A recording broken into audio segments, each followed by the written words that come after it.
Bienvenue sur la chaîne Bonne Nouvelle.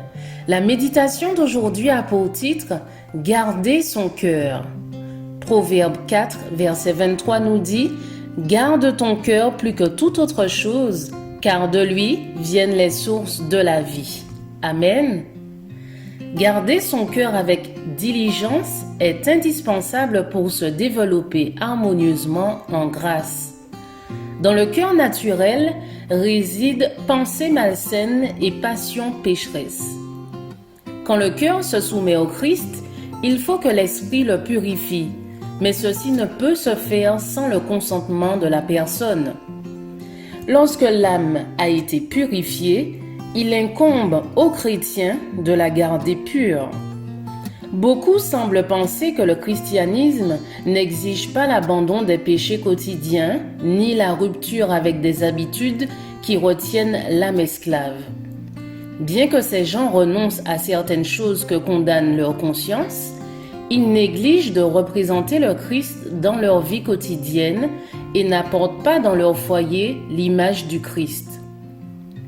Quand ils parlent, ils ne prennent pas garde à ce qu'ils disent et laissent trop souvent échapper des paroles chargées d'impatience ou de colère qui ne manquent pas d'exciter les plus viles passions. De telles personnes ont besoin de la présence constante du Christ dans leur cœur. Ce n'est que par sa force qu'elles seront rendues capables de contrôler leurs paroles et leurs actes.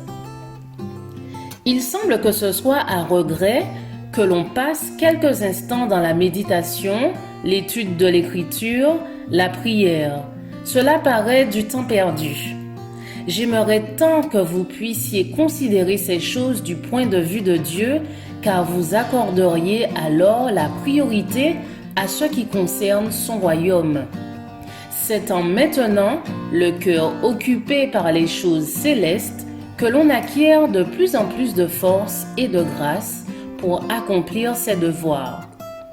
De même que l'exercice physique augmente l'appétit et donne force et santé au corps, de même, l'exercice spirituel apporte en abondance grâce et vigueur à l'âme.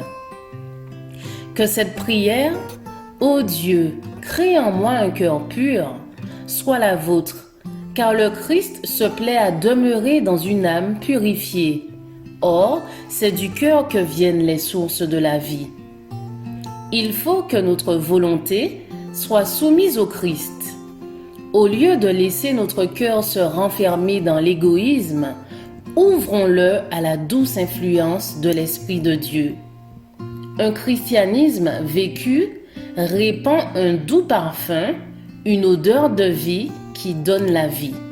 Je vous souhaite une excellente journée. Que la grâce du Christ repose sur vous.